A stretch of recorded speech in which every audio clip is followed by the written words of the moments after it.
And we're back at JSU Stadium, Burgess-Snow field on the campus of Jacksonville State University. More live Spring Gridiron Challenge spring football here on TV 24. First game in the books. Stanhope Elmore beating Central of Clay County 14-6.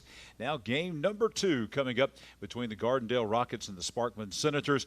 John Holder, Gerhard Mathangani here for game number 2 of 4 games today here at JSU Stadium. Some big boy football coming up next as we'll have 7A Sparkman, 6A Gardendale. Yeah, this should be a really interesting and exciting matchup for both teams. Lots of things to build on from last year. We saw Gardendale right here in this spot 12 months ago.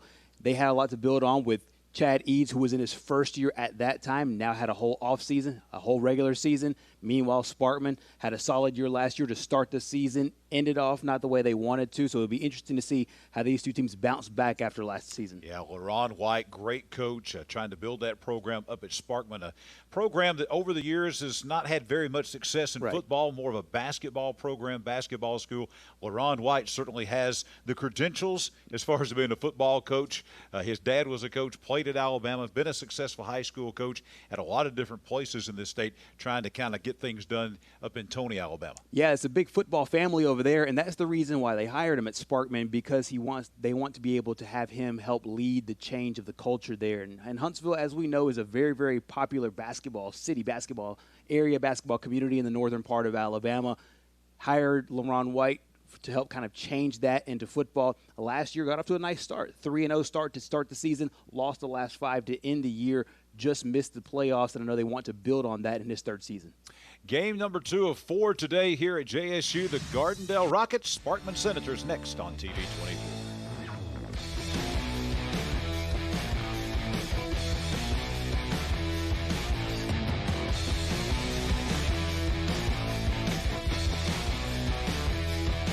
The Calhoun County Commission, made up of J.D. Hess, Tim Hodges, Fred Wilson, Eli Henderson, and Lee Patterson, ask you to take a look at what Calhoun County has to offer. With our beautiful parks, neighborhoods, recreational facilities, historic sites, and museums, our citizens enjoy a high quality of life and strongly support the arts. If you are considering expanding or starting a new business, take a look at what Calhoun County has to offer. You'll be glad you did.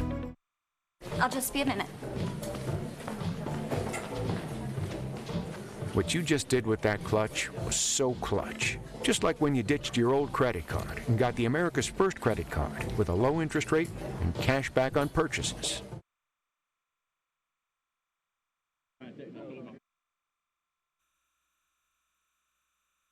Hey, it's Nicholas Dover at Dover's Mattress Closeout Center, and I just want to tell you the difference between us and any other mattress store. We are a closeout center. We take name brand mattresses and we discount them 50 to 75% off retail. We have locations in Birmingham, Fultondale, Coleman, Guntersville, and Jasper. Go to doversmattress.com and find out so much more. You can also check out our financing. We have credit check and no credit needed. Apply online. At Westwood Appliance, we buy, sell, and service most major brands like Whirlpool, Kenmore, Maytag, Samsung, and GE. We carry a complete line of refrigerators, washers, dryers, stoves, and freezers, and we guarantee what we sell. Use your head, trade with Ed.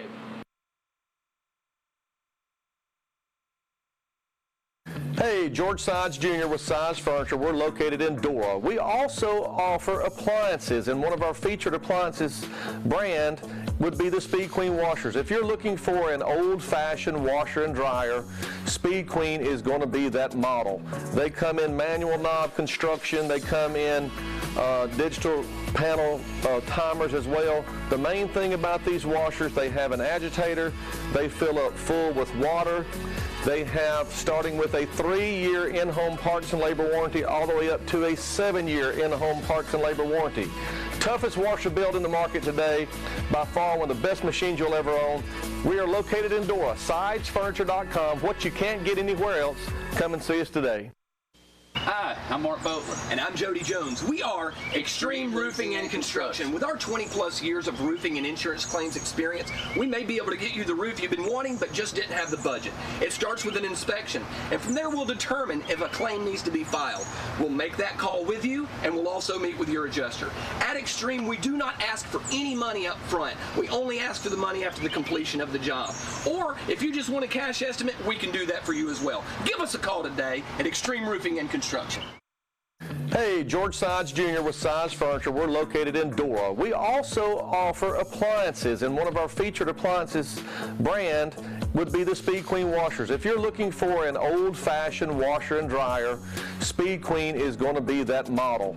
They come in manual knob construction. They come in digital panel timers as well. The main thing about these washers, they have an agitator. They fill up full with water. They have, starting with a 3-year in-home parts and labor warranty all the way up to a 7-year in-home parts and labor warranty. Toughest washer build in the market today, by far one of the best machines you'll ever own. We are located in Dora, sidesfurniture.com. What you can't get anywhere else, come and see us today. Burgess-Snow Field, JSU Stadium, the campus of Jacksonville State University. Jacksonville, Alabama, spring football on the air, game 2 of 4 today here at Burgess-Snow Field. And we've got a great matchup coming up. Sparkman Senators out of 7A taking on the 6A Gardendale Rockets. Gardendale for the second year in a row participating in the spring football here at JSU. Chad Eads' second season. 6-6 last year out of Class 6A Region 6. This was a tough region. Eventual state champion and 2-time defending state champion Pinson Valley in that region, along with Clay Chalkville, who was in the semifinals. Oxford, a team that was in the quarterfinals. So they're in a tough region. That's not going to get any easier. But even though they were the 4th team out of the region last year, Gardendale went on to win their first-round playoff game, beating Fort Payne in the first round before losing to the Homewood Patriots in round number 2. And there's a look at the guy that we were talking about earlier, Ron White, his 3rd season as the head coach of the Sparkman Senators up in Tony and Madison County. 4-6 last year, 7-4 though in 2017, competing in another tough region, Gerhard-Mathangani, Class 7A Region 4, with the likes of Gadsden City and Bob Jones and James Clemens and those guys. So both of these teams not in the easiest regions. Yeah, Austin and Florence, Bob Jones, as you said earlier, the teams that make up that 7A Region 4, and it's a really tough region. And we saw there was some early success for Sparkman, got big wins over Hazel Green and then Gadsden City and Grissom in the first 3 games of the season, and then went on to go 4-1 in the first 5, but then slid down the stretch when they faced that tougher competition. That's exactly where Coach LaRon White wants to put his focus on here in the spring and in summer workouts, is being able to finish every rep, finish every game, and then finish every season as strong as you possibly can. No live kicking in the game, so no kickoff, and it will be Sparkman football to begin at their own 35-yard line. Quarterback is going to be Kanaiji Chandler, an 11th grader. Actually, let me go back and correct myself. That's Nick Sawyer. Sawyer hands off first play of the game, and a big gainer right up the gut, a gain of more than 15 yards on the play, going all the way on the first play into Gardendale territory. That's going to be Jalen Atkinson right up the gut with a big run of about 17 yards. That's phenomenal blocking up front. Take a look there. You saw the pulling guard there, 72. Genesis Reedus helping pave the way. Second down. Here's Sawyer, quarterback keeper, showing speed.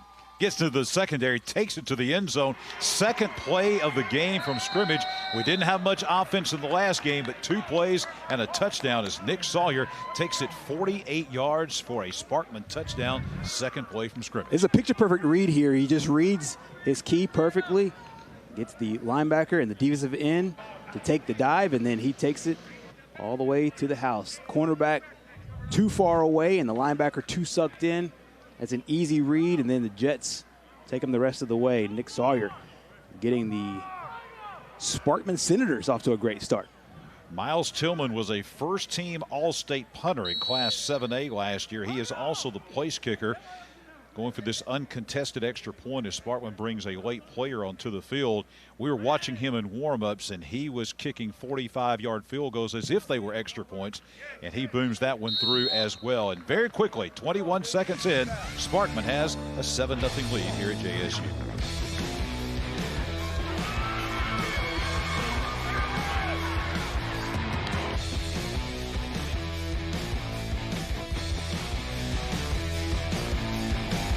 The Calhoun County Commission, made up of J.D. Hess, Tim Hodges, Fred Wilson, Eli Henderson, and Lee Patterson, ask you to take a look at what Calhoun County has to offer. With our beautiful parks, neighborhoods, recreational facilities, historic sites, and museums, our citizens enjoy a high quality of life and strongly support the arts. If you are considering expanding or starting a new business, take a look at what Calhoun County has to offer. You'll be glad you did. I'll just be a minute. What you just did with that clutch was so clutch. Just like when you ditched your old credit card and got the America's First credit card with a low interest rate and cash back on purchases.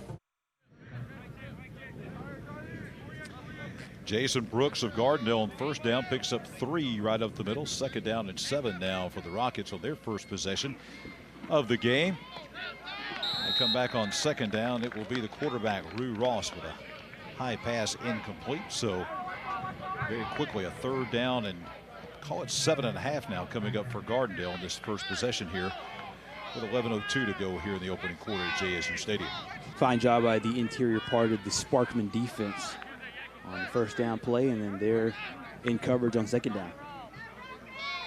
Ross, just a rising sophomore quarterback, young guy here for the Rockets. Directing traffic. One offset back, rolls out to his left side. Pass is going to be caught. That will be a first down up at the 48-yard line. Making that catch be Kendall Allen. Actually, check that. That'll be Chris Boone making that catch over there for Gardendale up at the 48-yard line. And give some credit there to number 4, Jason Brooks, who had the play on first down. He had good blitz pickup on Sparkman's number 48, Tayshawn Gaither. Allowed Crowder just to have a little bit extra time for the throw.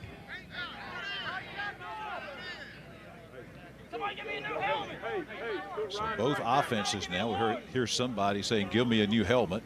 This is spring football, by the way. They get number 74 into the game late coming onto the field as the play clock ticks. That's Logan Wood coming back in. Now they've got it settled. First down and 10 from their own 48. We'll have movement up front, and that will be a false start against Gardendale. Back them up 5 yards.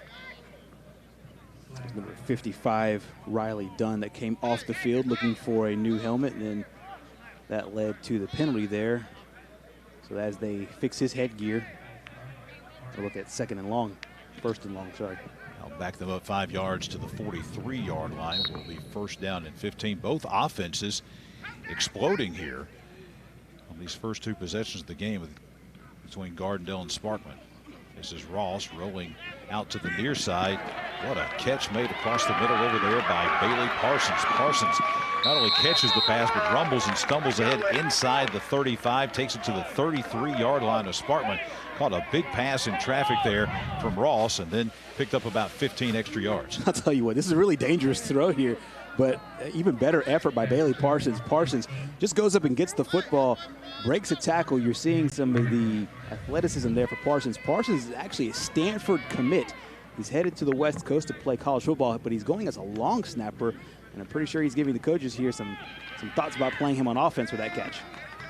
Jason Brooks that time in traffic, trying to find something in the center of the field. He'll be stopped for no gain at the 33. Last game we had no big plays. This game has been all big plays between Gardendale and Sparkman. And that's what you want. You want plays that are explosive, go 20 yards down the field. Explosive plays is what most defensive coordinators look to avoid, and what most offensive coordinators look to be the staple of their offense. Ross going across the middle once again. And he's going to go to the big guy, Bailey Parsons, the Stanford commit, across the middle on a slant pattern. Going to pick up some nice yardage inside the 30. Going to take it all the way down to the 25-yard line. So pickup of 8 and a very makeable 3rd and 2 here coming up for Gardendale. Well, for Gardendale, you can already see the trust that Crowder has and Bailey Parsons, and that's two different times now. One kind of going outside the hash marks, and then that time the inside pattern. Starting to see a very good chemistry between quarterback and tight end. Inside handoff, and they're going to have the first down and a lot more as they'll move the sticks again, taking it inside the 25. And that is going to be another Extreme Roofing first down for the Gardendale Rockets.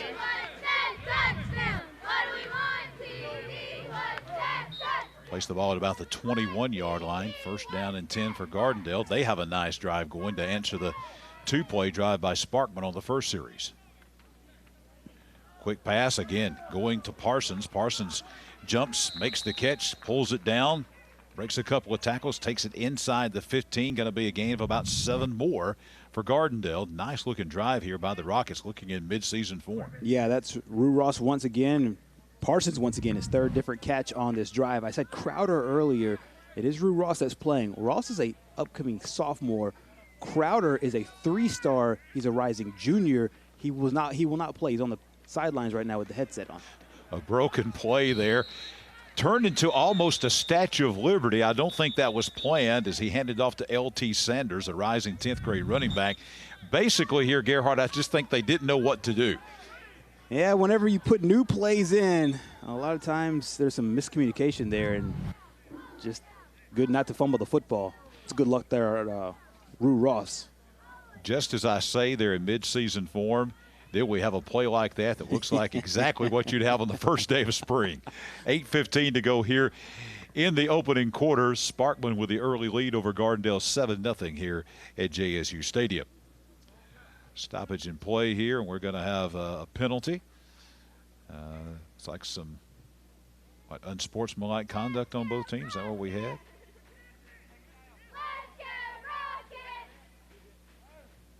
We'll repeat second down. Offsetting penalties. They were in a very makeable second down and 3, or first down and 10, and now they're all the way back, and they've lost some yardage all the way back to the 23-yard line. This is Ross. Plenty of time to throw. Goes over the middle, and that pass is going to be picked off over the middle. Yes, that's going to be picked off by Sparkman as they threw it up into traffic there, and that's going to be Sparkman's number 52 coming down with it. Mackenzie Howard with the interception. That play, a lot of time to throw for Ross at quarterback, but just threw it to a bunch of white jerseys here. Yeah, you saw a bit of a hesitation there as he looked for number 7, L.T. Sanders. But it's a great heads-up play there by 52 Howard, and he comes up with the interception, and the young quarterback will learn from that. Whenever you have that screen there, you have to understand that the linebackers have been taught, and all the coaches on the other side are screaming, screen, screen, screen. So they're looking for anything over the top. So any mishandle on the football can lead to a turnover, and it did. Sparkman now going outside, looking for another big play, and a nice gain out there. Jacavion Dobbs picks up about 7 or 8 yards before being run out of bounds on the far sideline. So actually they'll mark him out at the 26-yard line, so give him a gain of 6, but still a good first down pickup by Sparkman. First drive of the game, they scored in 2 plays. Third play, they get 6 yards. It's been very impressive on the offensive side for the Senators. Now they go back to the inside. Not as much room to move on the inside that time as Gardendale shut it down. That was Jalen Atkinson in the meat of the defense. Picks up about a yard up to the 27. Third down and about 4 coming up. They need to get to almost the 31 to pick up the first down. Well, they got really gashed in the first 2 plays of the game, especially inside, and that time the adjustments being made there by the Rockets. There's Sawyer on a read option. Came to the outside. A play we used to see from Auburn a lot of times where that quarterback will come to the outside like he's going to run, then pick up and throw it. That time the throw was a little bit over the head of the receiver, and it will be a simulated punt coming up. Nick Sawyer, though, I think the most dangerous weapon that we've seen so far from the Sparkman team. Oh, for sure, and that's exactly what a good running quarterback will bring you. He will bring you the threat to always run the football in that situation, and then he gives you the option to pass, and that time I know he'll want that one back going a little high over the head of his intended receiver. Again, Gardendale just not putting any players out there. There's a punt. It's not a live punt. Gardendale does not even put a player back. They don't put anybody out there to receive the kick. And it will be Gardendale football. 7:07 to go here in the opening quarter. They'll take over after the simulated punt of 30 yards at their own 32-yard line. All in all, though, Gerhard, I have to say that this has been a you look at some of the Gardendale fans, they're making their way from Jefferson County. This has been, all in all, pretty well-played first quarter for a spring game. For sure. You're starting to see some of the talent that comes from both sides. On offense for Gardendale, you're really seeing Bailey Parsons emerging as a kind of a go-to receiver. And then for Sparkman, big plays from both Sawyer and Jalen Atkinson. Sparkman brought the blitz that time. They guessed correctly, and there'll be a loss of 2 over there as they brought the house that time. LT Sanders, the rising sophomore, stopped for a loss of 1. They had a 4-man front, brought a couple of linebackers on the blitz that time, and a second and long situation coming up for the Rockets here. A few white puffy clouds around, but no rain expected today. Just a lot of heat here in Jacksonville, Alabama. 2nd and 11. This is Ross under some pressure. Outside, going to tuck it and run. Gets out of bounds at the 41-yard line. Had some heat coming over there as Sparkman was bringing big number 48, Tyshun Gator, in his direction. Picks up about 4 yards on the play, so it will be a 3rd down and 6 coming up now for the Rockets. Initially, on that defensive play, Henry Roundtree, number 27, made the initial blitz movement towards the quarterback there and unable to get him down. So a big 4-yard pickup there by Ross. Ross on 3rd and 6, going to hand it off to Sanders. Sanders tripped at the line of scrimmage. And again, name we just called, big number 48, Gator, in there with the trip in the backfield to force a 4th down and a simulated punt coming up here for the Rockets. That's a good-looking defensive player there for Sparkman. You're seeing Gator play the pass and the run effectively today, and he's a big guy, but he's been in blitz packages that we've seen already, and he's done a great job stuffing the run and does so there on 3rd down. Gardendale not even really punting the football. They're just saying, hey, move it down the field 30 yards. So it will be Sparkman football. They'll have their 3rd possession of this first quarter at the 5:54 mark, starting at their 22-yard line. You know, Sparkman last year started off, they won their first 3 games. They won 4 of their first 5, had some big wins in there, beat rival Hazel Green, beat Gadsden City, beat Grissom, lost to Huntsville, came back and beat Buckhorn 35-0, but then they lost their last 5. But even in those losses, Gerhard, they only lost 15-10 to Bob Jones. They only lost by a touchdown to Florence. So this was a competitive team last year. Yeah, and you take those 2 games, and if you turn it around and make those wins, well, now you're sniffing at the playoffs, and it's a completely different season overall. So not as far as the record might assume. I know that they finished on the standings. They finished in 7th place, but this wasn't a 7th place ball team as far as the way they played and the way they competed throughout the season. And a few minor steps here and there, they have a playoff team on their hands. Mishandled snap that time. Sawyer runs around, finally ran out of bounds. Threatened to throw the ball there before he stepped out of bounds, and then a late flag coming in. So we'll see what the call is here. We're going to have a hold over there. That will be declined. Obviously, Gardendale wants to take that big loss. Ball is going to be at the 22, and see where they actually mark him out of bounds at, back inside the 20. I think they're going to mark that at the 18. Sawyer just running for his life to try to get anything, and winds up losing 4 yards on the play. 2nd down now and 14. Sawyer back to pass, pulls it down in a lot of traffic. He eludes defenders, eludes another defender, a 3rd defender, a 4th defender. And after all of that running around, Gerhard, he's going to lose 2 more yards back to the 16-yard line. He's a dangerous playmaker, but just too many maroon jerseys in the neighborhood that time, led by number 1, Kendall Allen, who finally got the stop for the Rockets. Yeah, that's really sound football by Gardendale, and we saw the first 2 plays of the game. They really got gashed by Atkinson and then by Sawyer, which led to the touchdown. Ever since then, the Gardendale interior has done a fine job. 3rd down and 16 now. Sawyer, plenty of time, unleashes a long pass down the field.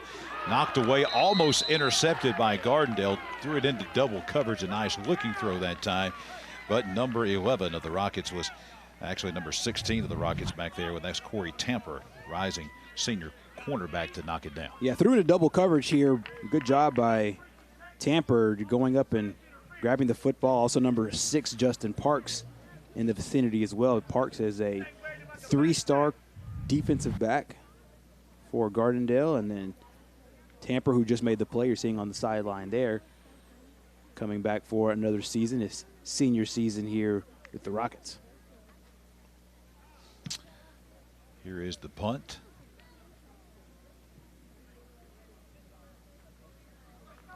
It will be Gardendale football coming up with 4:45 to go here, 4:48, 4:47 to go here in the opening quarter. We're not sure on the format of this, Gerhard. The last game we had varsity playing straight up regular game for the first 2 quarters.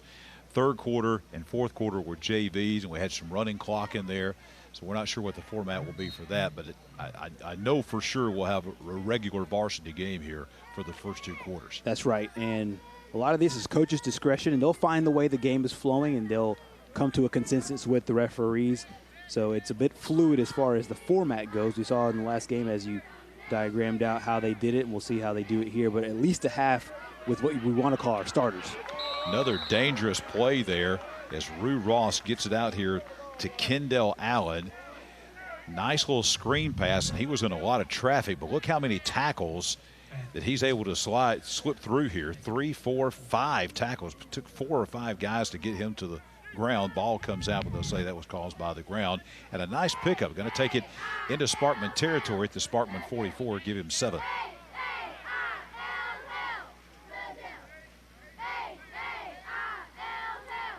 On 2nd and 3, this is Ross inside the 45. Had some time, now flushed out of the pocket. Signals to his receiver to go downfield. Didn't go far enough. A nice looking throw down there. He was looking for number 80 around the goal line. That was Kendall Fowler. Fowler just kind of stopped running, Gerhard. I think if he keeps running like his quarterback told him, right, it might have been 6. Yeah, I think that he might have thought that he was either going to throw it away because the rush was great by Sparkman, but then Rue able to find a little bit of open space. And as you said, he was guiding his guy down the field and threw it over his head there. First time that we've seen really the arm strength of the young quarterback, Rue Ross. Ross that time, now he's going to hand it off, and here comes the big guy, Jason Brooks. Brooks takes it to the 40. That will be close to a first down. Chain gang guys were trying to go ahead and move, and I think they will now. The line to make was the 41. They're going to mark it at the 40. So that will be an Extreme Roofing first down. There's a good look at Rue Ross. And Ross, as we said earlier, he's a sophomore player. Number 18, though, his name is Will Crowder. He's got the headset on. He's expected to be the starter in the 2019 season, but Ross making his case to get some playing time here in the fall. Ross goes to his left. There's a flag down the play. Finds his receiver down there, the guy who maybe stopped running that time, makes up for it with a nice catch, but there's a flag on the play. That's Kendall Fowler. This one might be coming back for the Rockets. Ross did a good job that time, rolling out to his left. Now the official's going to speak with Sparkman players to decide what they want to do here. That was going to be a big gain. That play, if it would have stood, would have been inside the 15-yard line, would have been about a 25-yard gain. We'll get the call here coming to the officials as we take a look at LaRon White. And that will be a hold. You see a lot of those in spring ball, and that will not only negate the big first down play, but that's going to knock the ball all the way back to the 49-yard line. And basically you're looking at a first down and 19 coming up now for Gardendale. Well, it completely changes the drive, completely changes the momentum here for Gardendale, so we'll see what Coach Chad Eads and company dial up. On 1st and 19 at the Sparkman 49, Ross changes his play, steps to the line of scrimmage. Now back in the shotgun, going to show the screen to the side. And that has disaster written all over it. He was looking out here again for Jason Brooks, and Brooks just nowhere to go. All kind of white jerseys, read perfectly by the Sparkman defense. Well, one of the big things about getting in these first and really long situations is now it gives the defense time to be really aggressive at that time. Sparkman sent the blitz there with 48, who we saw earlier and talked about earlier, Tyshawn Gator, and a couple others, and then playing sound defensively across the linebackers. The first two units, first two levels, as they say, the D-line linebackers playing really fine for the Senators. Ball batted away at the line of scrimmage. They tried to pull a little trickery there. They had 4 wide receivers. They had trips to the far side, a single receiver to this side, and then tried to go to the middle screen. But a great job by the Sparkman defensive line to bat down that ball, and it's going to be 3rd down and now about 21 to go as they're on this side of the 50 at the 49. Yeah, it just took too long to develop. And number 91, he looks big, but he's got quick feet. Gavin Ranshaw was able to get through there and then stuff the ball down before they were able to get the screen pulled off. Same formation, trips to the far side. This time they are going to look downfield, goes into traffic. The ball almost intercepted, and they are going to say it was intercepted, as that's going to be Sparkman's Joseph Fortson in traffic. Bobbled the ball, was able to control it, and the second INT of the game by the Sparkman defense as they'll take over at their 39. I think one of the things that happens with young quarterbacks, we saw this earlier when he hit Bailey Parsons, Ross Rue, hit Bailey Parsons earlier on in traffic, and it worked. And then he hit him in traffic again, and it worked again. And then this time he pays, looking for Parsons once more, and then an interception right on top of it, number 5 by Joseph Fortson. Looking at that America's First replay, not only he juggled the ball, he one-handed that interception at the end to bring that in. A nice interception there by Fortson. So it will be Sparkman football at their own 39 after the INT. This will be Sawyer. Inside handoff. Nice yardage up there by Sparkman. That's going to be Jalen Atkinson. Atkinson going to pick up about 4, give him 5 yards on first down. So 2nd and 5 up at the 44. That's the most yards on an interior play that they have had since the first drive where they scored in the first 2 plays of the game.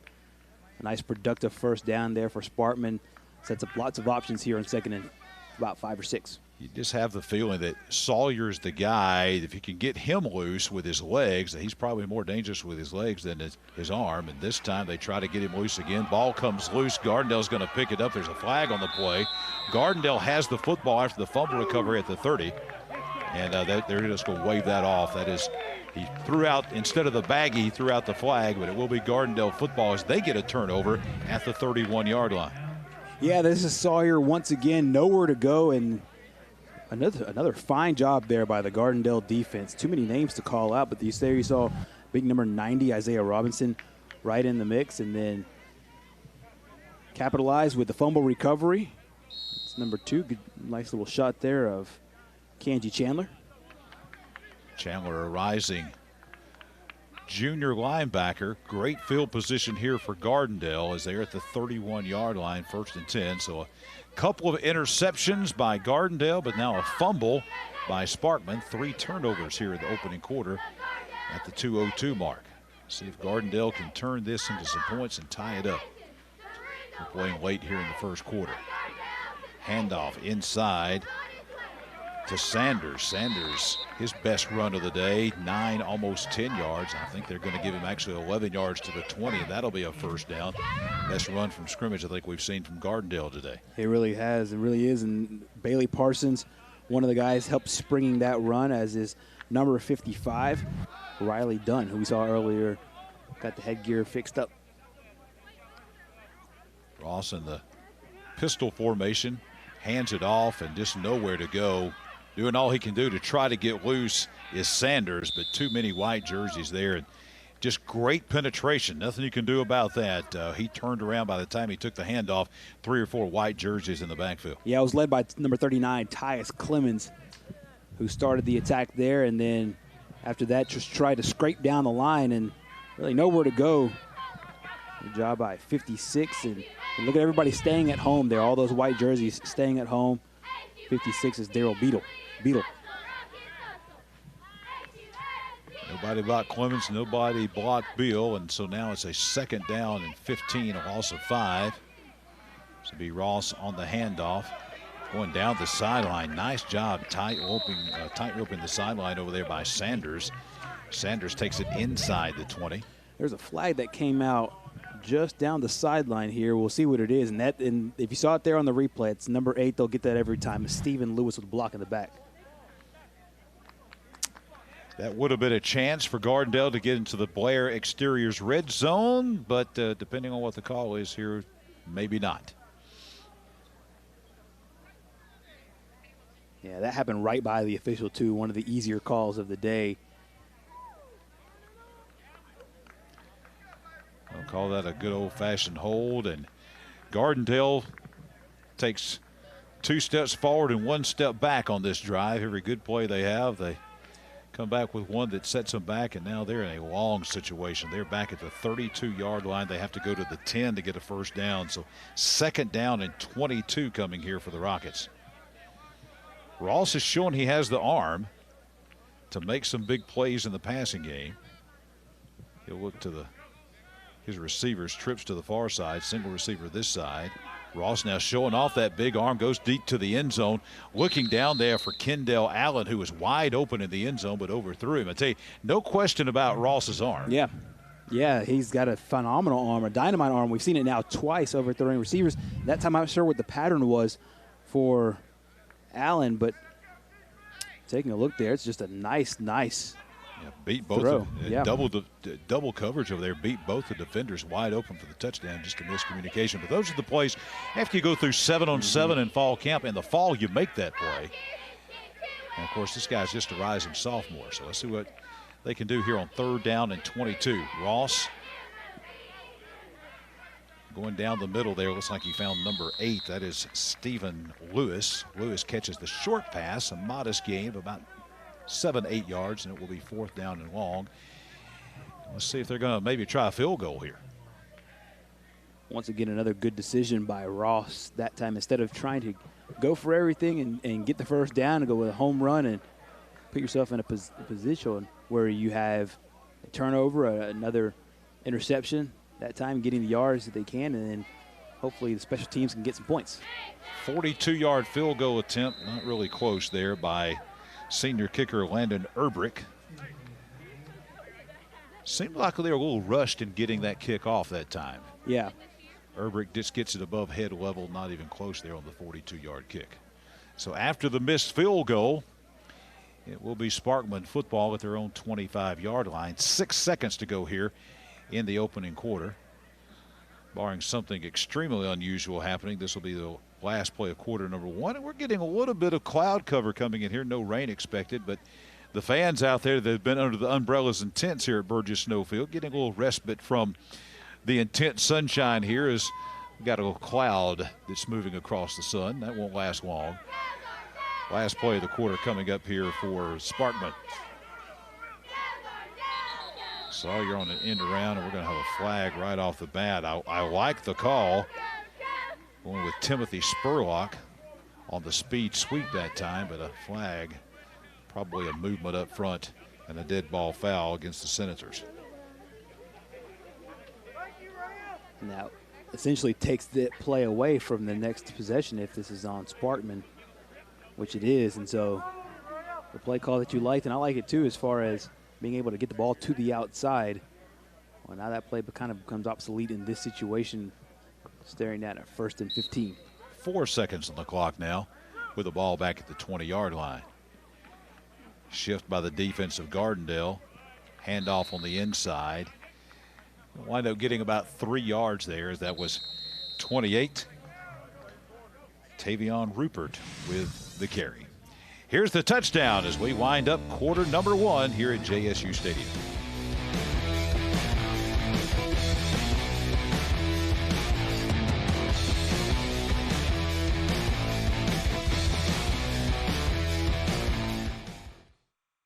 For years, you've known Miller Sand and Landscape Supply for sand, mulch, and topsoil. Now you need to know about this. Miller Sand and Landscape Supply invites you to visit their all-new Outdoor Center, located at 345 DeArmonville Drive in Anniston. In the Miller Outdoor Center, you'll find beautiful fountains by Massarelli, a large selection of pottery planters, and yard art to complement any outdoor decorating style. You'll also find outdoor chemicals, fertilizers, potting soil, and more. So whether you need a little or a lot, count on Miller Sand and Landscape Supply to help make your yard the envy of the neighborhood.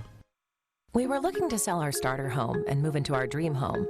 After looking at all the options, we chose to work with ERA King. ERA means easy, responsive, and attention to detail. ERA King made the entire process of buying and selling a house easy. From helping us decide on a listing price to navigating the final closing, our agent worked with us every step of the way. ERA King. To us, it means always doing the right thing for every client. What will ERA mean to you? Find out at eraking.com.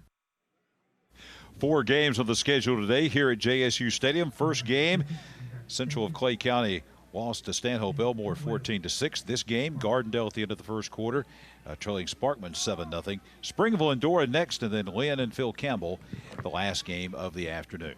Sparkman begins quarter number 2 with a 7-0 lead, and they'll give it from Sawyer into Jalen Atkinson. Atkinson picks up about a yard up to the 25-yard line.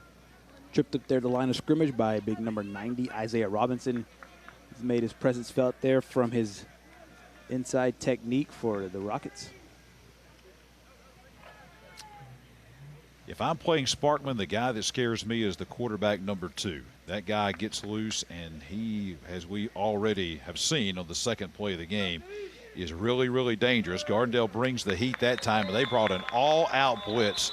They brought everybody that time. Nick Rigdon, upcoming sophomore linebacker, tracked him down for a big loss back inside the 15-yard line. But, Gerhard, they brought everybody that time. Yeah, that's a super aggressive play call, and against a running quarterback who needs time, who needs things to develop down the field, it can lead to a dangerous play and leave you kind of exposed in one-on-one coverage down the back end. But that time, Gardendale plays it perfectly.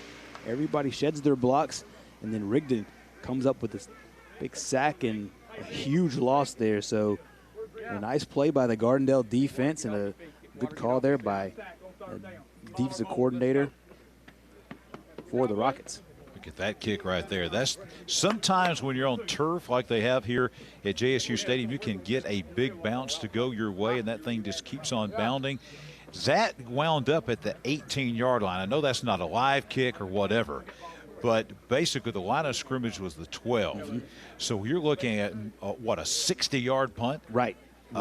Just an incredible kick that time. Well, I know it looks awkward on television, these simulated punts, but the reason why they're doing it is that way the kickers can still get the repetition in game time, not necessarily in game speed, but still get the repetition and not take it for granted. And that time you're seeing the reasons why he was named one of the better kickers in the state of Alabama. And you have to think in a regular season game, you'll have a situation where the returner might let that one go, and like you said, that can result in a complete flipping of the field. He won't get credit for that. It's agreed upon a 35-yard punt, so it will be Gardendale ball at the 48-yard line. Slip screen comes out here.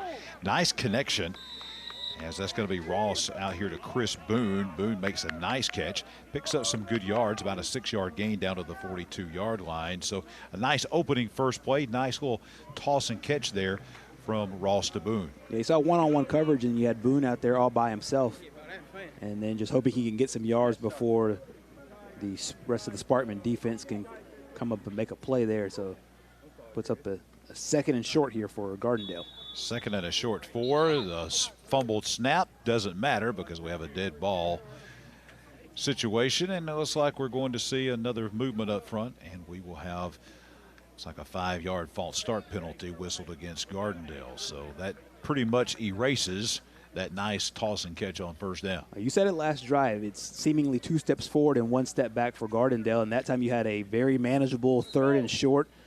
Really kind of opens up the playbook as far as what you can call with a luxury of 3rd down the very next play, and it changes it up. And in a real game situation, and they might call the same thing here that they had called on 2nd and short, but a real game situation, a lot of times that kind of penalty completely changes your play call here.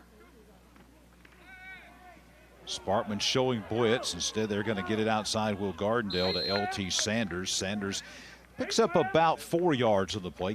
Takes it back inside the 45-yard line. Good to see. We had Clay Central earlier, had their band and cheerleaders here. Good to see the Gardendale cheerleaders have made their way here from northern Jefferson County. They're here in full contingent today at JSU Stadium. And they are working on their tans today. I will promise you that. That little cloud that passed forward, I told you it was not going to last long, and it is gone, and we're back to full sunshine here on the turf at Burgess-Snow Field. Third down coming, third down about 4.5, and we've got a spread formation for sure. No backs in the backfield, 5 wide receivers. This is Ross looking for somebody down the seam, just off the hands of Sanders down there. Good defense all the way around by Sparkman. Joseph Fortson again. We've called his name a couple of times. Got a hand in there to knock it away at the last moment. Good defense by the Senators. Yeah, empty set for Gardendale. That means you know it's going to be a pass. And in that situation, had the receiver where he wanted him. It's a one-on-one situation. Got him across the middle of the field and just barely not able to connect there for the Rockets. One thing with these simulated 35-yard punts, guaranteed that Sparkman's going to be in a big hole. As a matter of fact, if they go 35 yards, which has been the standard, they're going to knock this down about the 8-yard line. But I don't know. I'm not sure what the rules are. It looks like they're going to put it on the 20. So right. I guess they're not going to allow a ball to go maybe inside the 20. Maybe that's the rule here, a 35-yard punt. But we're not going to enforce it inside the 20s maybe. Right. They'll probably have a standard, either the 15 or the 20-yard line, and they'll say, hey, after that, we'll just simulate a touchback and then put the ball back out at the 20-yard line to get a more balanced look at your offense instead of pinning them way back deep. If you're going to pin them way back deep, you have to earn it. So you have to go out and make the kick. And in this situation, special teams, everybody's found out that kind of eliminates the potential for injuries in these kind of situations. And that's goal number 1 here, above winning, above everything else, is just getting everybody healthy for the summer. On first down from the 20, with 8:40 to go, they'll hand it inside to Atkinson. Atkinson picks up about a little over a yard just outside the 21. Gardendale settling to a 3-3 defense that time. Different looks for Gardendale so far this game. We've seen that 3-3, as you said. They've dropped an extra, basically a hybrid linebacker in there as well, and they've played really well up front, whether it's 6 guys or a true front 7. Sawyer to the outside, screen pass going to be complete out there, but can't shake loose is Distant Finley.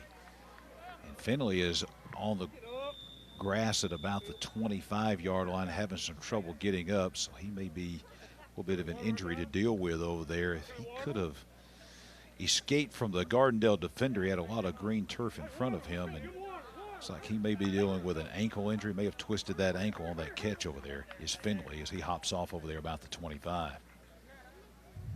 I'm going to take another look here on the replay, and I believe it was either Carter. Yeah, Carter came in and made the tackle along with Kendall Allen. You can see him grimacing his pain as he fell to the turf, so apparently they just must have grabbed him by the ankle there. Getting a lot of water in these guys. You see the heat out here, and you can see the effects of that as we see Finley over there on the Sparkman sideline. They're going to get him over there to the bench and look at the lower leg, possibly an ankle there. But getting a lot of fluid in these guys because we mentioned only 9 days of conditioning. Some of these guys maybe played some baseball or something, track. But a lot of these guys, especially the linemen probably, have not been able to do a lot of conditioning since last November or so, football conditioning anyway. Yeah. So very important on a hot day like today to get out there and get a lot of fluids in these guys at every opportunity. Right, and then the temperature drops. I mean, the temperature changes really drastically in these maybe 3 to 4 weeks to a month, where you have, relatively mild temperatures, and then you go to essentially what feels like the heart of July and August. And so with a limited practice window, getting your body acclimated to the proper hydration can be a little difficult. Sawyer back to pass, looks to the near sideline. A little bit too high over here, looking for his wide receiver, Cam Foley. Triple coverage over here by Gardendale. Nice throw, just a little bit too high. Foley got his hands on it, but it falls to the turf, and it'll be 4th down. Once again, looking to create some kind of offense in the air there. And even if he does make the catch, pretty good coverage there by the Rockets' Corey Tamper, who we saw earlier make a big play in the game. And then we'll have another simulated punt here, led to 4th down with a simulated punt. And I really like what Sparkman's doing here. They're getting their punter, even though we've talked about how it's going to be an agreed-upon 35 yards. They're getting their punter the reps with the kickoff there, and Miles Tillman once again showing off the leg. Yeah, first-team All-State punter in 7A. That's pretty impressive, and we're seeing why. Gardendale, Gerhardt has had some really good field position here in this first half. They've had some really good opportunities, but mistakes have been real big keys here to the lack of success by Gardendale. And they've got good field position here. They're going to start this drive at their own 40-yard line. Yeah, you said earlier how big mistakes have been for this team, but they've also been able to make plays. You've seen guys like Bailey Parsons and Kendall Allen and a few others make a couple plays there, and that time they'll get a free 5 yards on the false start. Gavin Ransall, big number 91, I should say, stepping into the neutral zone, a free 5 yards. We have talked a lot about these defensive lines for these teams. Very impressive guys. I don't know if you noticed the guy over there for Gardendale, big number 90, Isaiah Robinson, a rising 10th grader. He's a good-looking athlete at nose guard. On the outside, here comes Gardendale. They're going to bring Jason Brooks to the outside, trying to turn the corner, can't get there. Actually going to lose 2 yards all the way back inside the 45 at the 43. So another 3rd and long coming for the Gardendale offense. And, you know, if we can make a connection here, if you can make the connection between the quarterback and wide receiver, Ross has shown that he has the arm to make some big plays in the passing game for the Rockets. Right, and if they get the proper coverage and they get exactly what they want as far as, you know, a one-on-one situation or bending the safety over where they want to, they can make a big play. Ross that time, dangerous, almost intercepted. I think they're going to say he did intercept it, but he was out of bounds. That was almost the 3rd turnover of the game by Gardendale. As again, we have called the name of Joseph Fortson a lot, and there's the pick. Yeah, he came down with it, but obviously he was way out of bounds. Dangerous pass that time by Ross. Yeah, it's a good play on the ball by Fortson, but immediately after the interception, I looked over at Ross, and Ross pointed to it. He tapped his chest 3 times over to his coaches, and he knew the mistake that he had made in that situation, and that's one of the things that they'll clean up.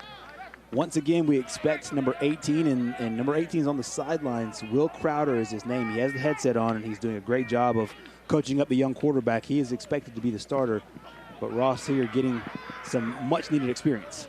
3rd and 7. Ross running all the way around, came to the outside, ran back to the inside, thought for a moment there that he had Chris Boone open, then overthrew him over here on the near sideline right in front of the Gardendale bench, and it will be 4th down and 8. Yeah, there's a good shot there of Will Crowder. Wears number 18. He's a 3-star prospect, expected to be one of the top quarterbacks in the state as they rise and as he rises into his junior season. And for one reason or another, we don't know if it's injury or just he hasn't had enough reps yet, or the reasons why he's not playing right now. But he's doing a good job. Every time they've been on offense, he's been right there with the offensive coordinator, with Heath McCoy and the offensive staff. You see a splint there on his finger. It's a good shot there by our crew. That might be the reason why he's being held out right now. But yet, once again, a 3-star prospect is he, and then also Justin Parks, the defensive back for Gardendale. So a pretty solid junior class there by the Rockets. 3-3 defense, and right in the middle of that defense, here comes Jalen Atkinson. Atkinson for the first time really getting loose. He takes it from the 20 all the way down to the 33-yard line. A big gain there, 47-yard run for Atkinson. That's reminiscent of the very first play of the game we saw earlier, where Atkinson had a big run of about a little over 20 yards. That time a lot more. And when the Sparkman front 5 make a big play there, he's able to spring it loose. 20-yard plus run on the first play of the game, a 47-yard run there. They go inside this time. So I'll hand it off to a new running back that we haven't seen before in the game. And we'll see a lot of young players. That's Clifton Shaw with his first carry of the game for the Senators.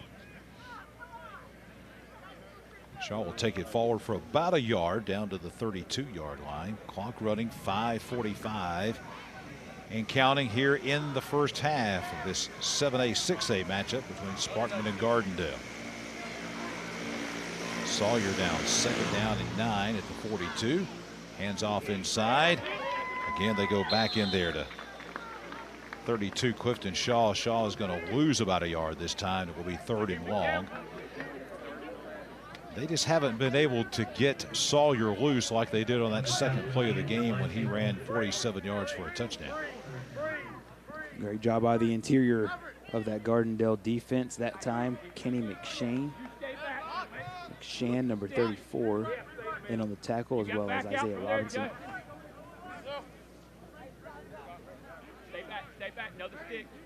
Third down, about 10.5 now. Sawyer back to pass. Shows his arm strength. Goes to the end zone. Ball's going to be battled for at the goal line. Broken up. Good defense over there by Gardendale's number 2, Kenaji Chandler. And a great route run that time by Cameron George.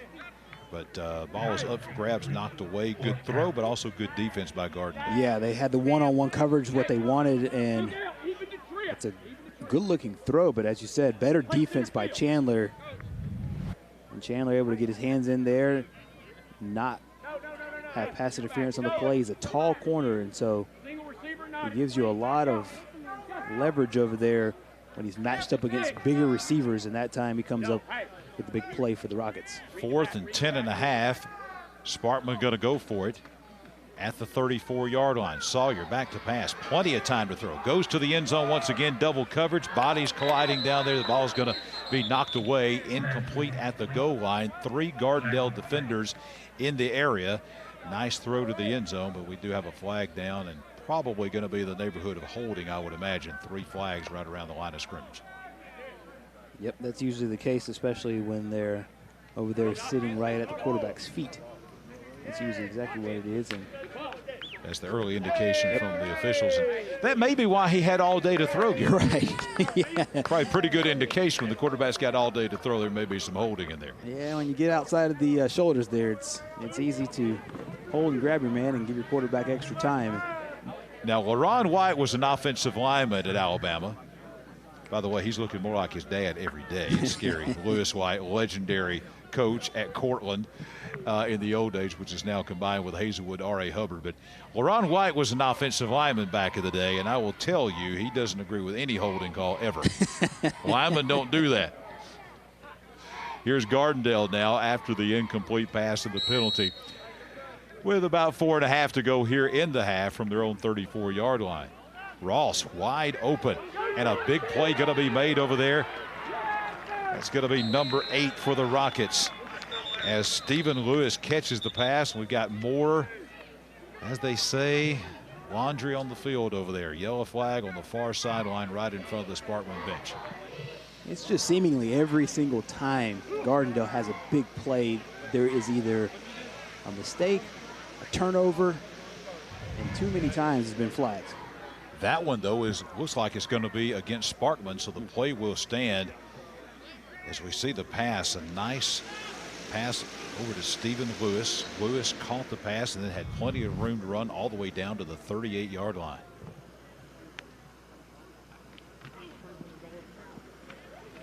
Ross this time going back inside to L.T. Sanders.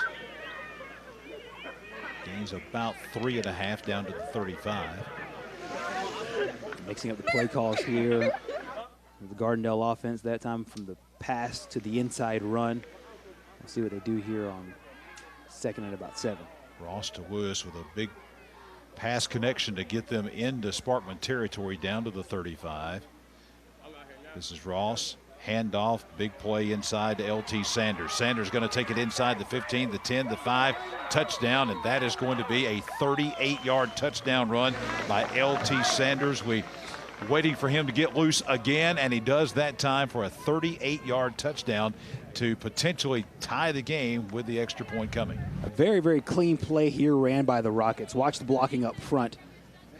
Fantastic block by number 75. That is Griffith Pearson, and then all the way up the line, and then Just a one-on-one speed battle between Sanders and number 5, Joseph Fortson. And Sanders pulls away and is able to help tie the game here. Extra point is made by Landon Urbrick, and we are tied at 7, 3:46 to go in the half here at JSU Stadium. LT Sanders off to the races at Burgess-Snow Field.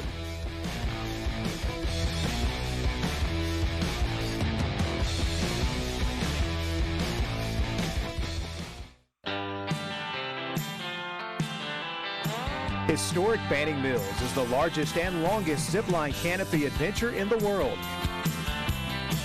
It's located in your own backyard near Carrollton, Georgia. Historic Banning Mills offers over 9 miles of courses, 52 sky bridges, and over 90 different zip lines, soaring at speeds of up to 60 miles per hour and up to 3,400 feet in length. Most everyone in the family can participate, even the little ones. If that's not enough, climb the Guinness World Record's tallest freestanding rock climbing wall at 14 stories high. Historic Banning Mills also offers horseback riding, kayaking, GPS adventures, birds of prey shows, and much more. So much that you can't fit it all in one day. So stay the night or the whole weekend at their Country Inn Lodge or rent a cabin.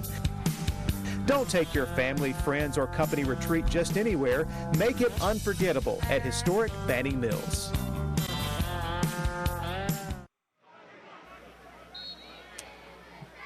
A gain of 11 on first down by Sparkman, as they're trying to answer the Gardendale touchdown, tied at 7. This is Sawyer going to the inside to Jalen Atkinson. And we'll go back to that first play that we missed for you, a gain of 11 here. Sawyer going to the outside, looking for Jacavian Dobbs. Dobbs takes the pass, works his way, and weaves his way through traffic, gets about 11 yards up to the 41 yard, should say the 46-yard line. Then a 2-yard gain. And now we're at second down and 8 now at the 48. Tyler Vickery, number 13, with a nice spring block there on the outside for Sparkman. Sawyer back to pass, and this is their most dangerous play, is getting him to the open field. He crosses the 50, the 40, the 35, goes inside the 35 to the 34. That is a gain of 18, and I've been saying it the whole game. That is their most explosive weapon, is Sawyer just getting into the open field. You almost have to commit a spy to him, whether it's a safety or a linebacker, and that time there's nobody that spies on him. And then a good rush there by the Gardendale defense, but then a wide open second level. He'll take advantage of that every time. Very quickly after the Gardendale touchdown, Sparkman with 3 plays, and they're already back down at the Gardendale 34, 2:40 to go and counting here at the half. They go back inside looking for Atkinson again. Atkinson breaking tackles, being pushed and pulled, and finally knocked down inside the 30 at the 26, so a gain of 8 more. Another good answering drive here by the Sparkman Senators. 2nd and 2 coming. Both Coach Eads and Coach White have to be really pleased with the physicality of this game. Both teams playing really physical football. You're seeing it on offense and on defense. That time there, Jalen Atkinson running right into the teeth of the defense. Clock continues to run. Sawyer this time looking. Going to throw the out pattern just too far over there for Cam Foley. Second time they've looked on the out pattern to Foley. Both have been too high for Mr. Cam to reach up and grab. That one goes into the brick wall over here at Burgess-Snow Field, and it will be 3rd down and about 2 coming with 1:58 in the half. Yeah, that's one of the harder passes in football. When your body's going one way, you turn back and go in the other direction. You're trying to hit your guy where he can not only catch it, but catch it and then have room to turn around, turn up the sideline. It's a big timing throw that they'll work on this summer. Nick Sawyer hands off to Atkinson. Atkinson has the first down and more, as he'll take it inside the 25 to the 22, a gain of 4, and yet another Extreme Roofing first down for the Sparkman Senators.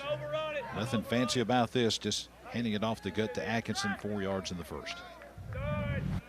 Well, Sparkman will be really dangerous this year when you have to respect both the Atkinson run on the inside and then the pull by Sawyer on the outside. Here's Sawyer, thought about running, thought about throwing, then thought about running, and then he's going to be thinking a lot about all those decisions because he's pulled down way back at the 31-yard line. That is going to be a huge loss of 11 yards. Not a good decision that time by Nick Sawyer. Well, that time I don't know if there was just miscommunication on what the play call was. It looks like they were kind of discombobulated to start the drive, and then as you said, went through the multitude of decisions between pass and run that time. Ended up just holding the ball and living to see another down.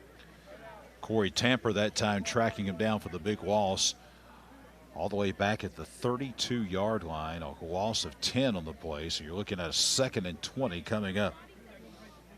Timeout going to be called by Sparkman, 1:31 to go. They have 2 timeouts left.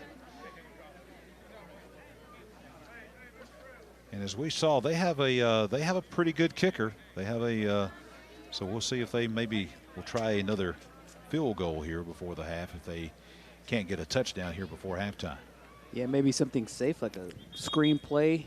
We saw Gardendale do something similar on third down and really long, and get themselves in position where they can kick a 41, 42-yard field goal.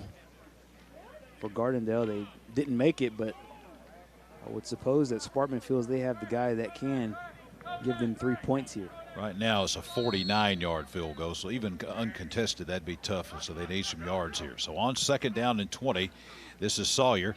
Going to hand it off to Dobbs. Dobbs gets the corner inside the 30, 25, flag down, probably another hold.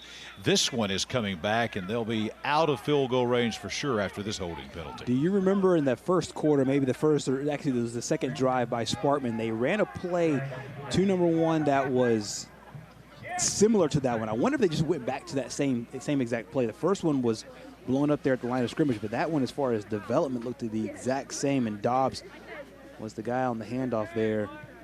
But as you said, all for naught, because it looks like this one will be coming back here, or will Gardendale decline it?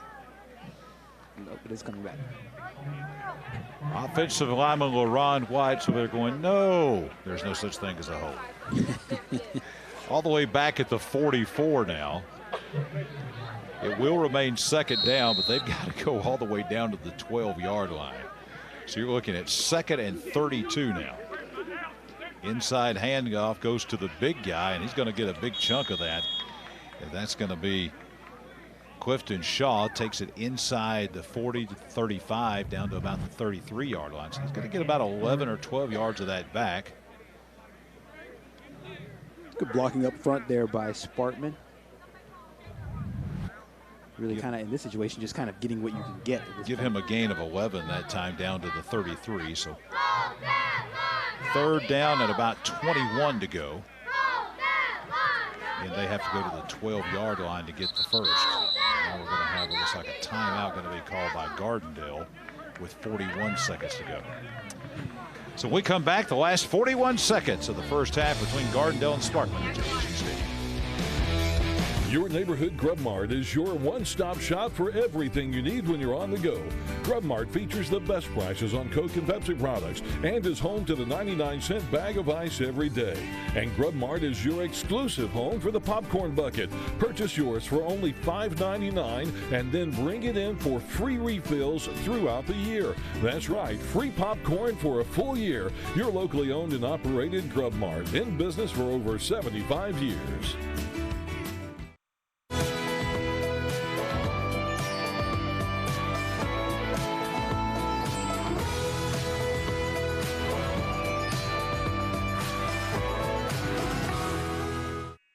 Don't just dream it. Call Family Savings Credit Union. Right now, get something you want for as low as 2.24% APR. You can even apply online or by phone. Family Savings Credit Union, where your money grows with you and your family. And we are back at JSU Stadium, 41 seconds to go in the half. 3rd down and 21 for Sparkman. And there's another flag down. This is not really going to matter. Sawyer is going to run out of bounds over there at the 29-yard line, but 2 more yellow flags down. And I'm afraid, Gerhard, another holding call whistled against the Senators. Yeah, Deontez Cunningham, this will be an easy call here, number 61. I understand the effort, just trying to get your quarterback a little bit more space, a little bit more time, but don't call that one every time, especially when it happens that far into the backfield. I know Gardendale has had a lot of help because of these holding penalties, but one of the things, if you look at Chad Eads and what his team is trying to get better at in 2019 as opposed to 18, is defense. And except for a couple of plays here. The defense has been much better, but if they're going to improve and climb the ladder, so to speak, in Class 6A Region 6, the defense has got to improve, because last year the three teams that were on top of them in that region last year, Pinson Valley, Clay Chalkville, Oxford, they gave up 56 to Clay Chalkville. They gave up 42 to Pinson Valley, and they gave up 61 to Oxford last year. So defense, I'm sure, has probably been a theme. That's the thing they've got to improve the most on to make some noise in that region. Here comes Sawyer. Inside, now outside, turns the jet zone, runs out of bounds, trying to save some time at the 22-yard line. Nowhere close to the first down, but it does put them to better field goal range, as he's going to pick up about a nice gain there. And it's 4th down, 21 seconds to go. And now we're going to see Miles Tillman come on. This will be about a 39-yard field goal here. And from what we've seen from him in warm-ups and what we know of him as being an all-state kicker, this is a makeable field goal, especially with no pressure here. For sure. It's within his range to hit this field goal here. And a good job by the Sparkman offense being able to just get a little bit of yards, and Sawyer able to set his special teams up to make a play here. They can't rush, but they do wave their hands trying to distract him, but I don't think that's going to make a difference. Right down the middle is Miles Tillman with a 39-yard field goal, and with just 23 seconds until halftime, Sparkman retakes the lead at 10-7. Miles Tillman, everything advertised and more as far as being a great punter and place kicker. That was good from 39. It looked like it would have been good from 49. It went to about the second row of the end of the sideline there on the far end, and there you're seeing a well-deserved congratulations from the coaching staff. And Gardendale, they couldn't rush, but Gardendale was doing everything they could to distract him. There were a lot of yelling. You may have picked that up on our crowd mics. There were a lot of yelling, screaming, a lot of waving of the hands. They were doing everything they could, since they couldn't rush, to try to distract him, but he booms it through from 39 yards away. One of the top things you said at the telecast, we talked about how close they were in some of their games. So finish that thought after this play here. Again, they're going to fake the pass and go with a handoff inside to Jason Brooks. Brooks with a nice gain, takes it out to the 42, a gain of 7. Extending on that, as close as they were in some of their games, special teams I think this year will be really, really big for Sparkman. If they can steal 6, 8, sometimes 6 to 9 points per game, just by field goals, getting yourself down there in good field goal position, you have a weapon that can get you some points. If you're able to do that, get yourself into some wins. That will end the first half, and we'll take you to break with a couple of touchdowns from the first half as we'll come back for halftime festivities at JSU Stadium.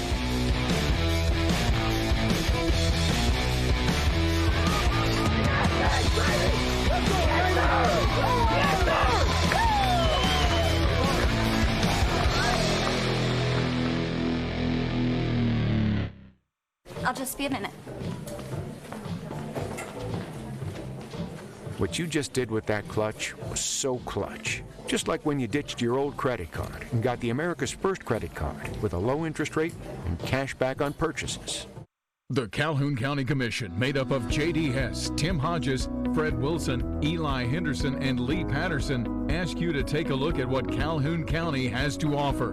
With our beautiful parks, neighborhoods, recreational facilities, historic sites, and museums, our citizens enjoy a high quality of life and strongly support the arts. If you are considering expanding or starting a new business, take a look at what Calhoun County has to offer. You'll be glad you did. It's time to get after it. So turn it on, crank it up, and let's get after it together. America's First Small Business Services.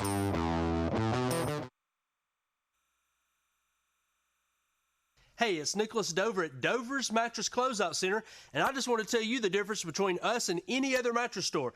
We are a closeout center. We take name brand mattresses and we discount them 50 to 75% off retail. We have locations in Birmingham, Fultondale, Coleman, Guntersville, and Jasper. Go to doversmattress.com and find out so much more. You can also check out our financing. We have credit check and no credit needed. Apply online. At Westwood Appliance, we buy, sell, and service most major brands like Whirlpool, Kenmore, Maytag, Samsung, and GE. We carry a complete line of refrigerators, washers, dryers, stoves, and freezers, and we guarantee what we sell. Use your head, trade with Ed. It is a beautiful, technically spring day, but it's really a summer day at JSU Stadium. But spring football taking place, the second of two games here at JSU Stadium, halftime. 7A Sparkman leading 6A Gardendale by a score of 10-7. John Holder, Gerhard Mathangani back with you here at halftime. Very well played. A lot of holds. You take away the holds. That's really been the only thing that I really would quibble about that's been bad in the first half, but a pretty well played first half aside from all the holding, especially on the Sparkman side of things. That's right. And what you get in these spring games is you start to see the rust of not being able to be in pads for a sufficient amount of time. You only have a handful of practices. This is essentially the 10th day that it's in workouts, and then you only have 2 or 3 days before that starts in helmets and T-shirts and then and shells, as they call it, with just shoulder pads and shorts. So you start to see when it comes to full pads, when it comes to different competition, those things like holding, those things like but in the secondary and on the offensive line really start to come to play here. But as you said earlier, we started this game off with a bang. 2 huge plays by Sparkman, started with a touchdown, and then Gardendale got their score late. Well, the last game between Central of Clay County and Stanhope Elmore, not a lot of first half highlights. This is totally different. As a matter of fact, second play of the game, there goes the quarterback for Sparkman, who's been very impressive, Nick Sawyer, with a 47-yard touchdown run. Gardendale answers it, actually an interception there, as Ross had a tough time, the quarterback from Gardendale, kind of getting loose early in the game with a couple of picks. But he was better later on in the game. And again, we see Sawyer going into the end zone here. Ball knocked away. And then we see another big touchdown run here by Gardendale. That's a nice 40-something yard touchdown run there. And then we come back with the field goal as Miles Tillman with a 39-yard field goal. And that was the scoring in the first half. We'll be back to begin the second half here between Sparkman and Gardendale on TV 23.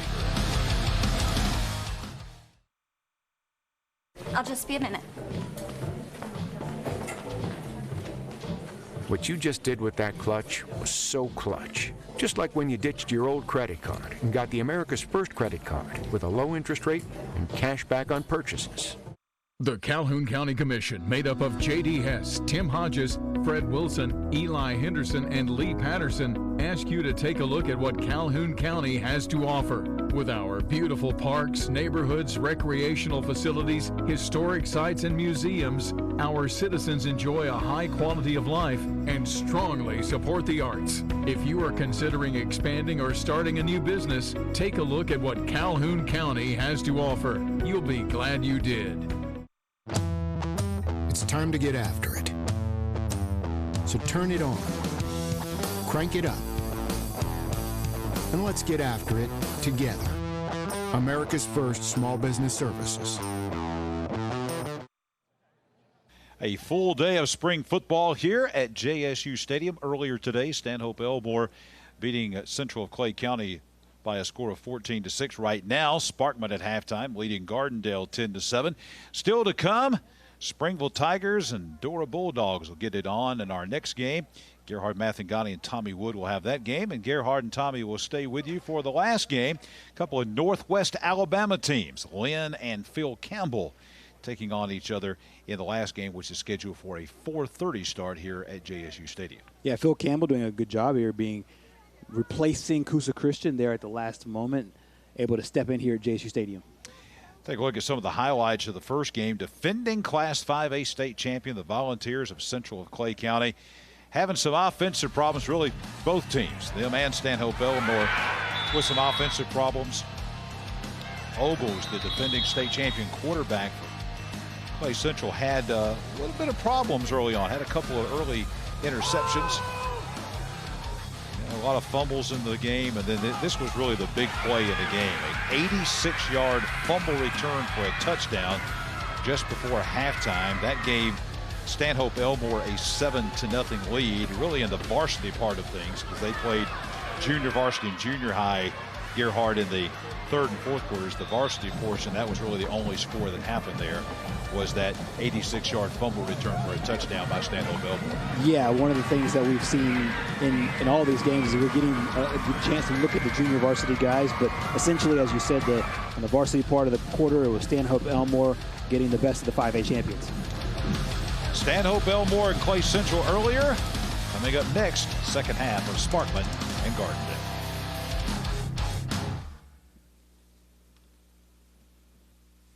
Hey, it's Nicholas Dover at Dover's Mattress Closeout Center, and I just want to tell you the difference between us and any other mattress store. We are a closeout center. We take name brand mattresses and we discount them 50 to 75% off retail. We have locations in Birmingham, Fultondale, Coleman, Guntersville, and Jasper. Go to doversmattress.com and find out so much more. You can also check out our financing. We have credit check and no credit needed. Apply online. At Westwood Appliance, we buy, sell, and service most major brands like Whirlpool, Kenmore, Maytag, Samsung, and GE.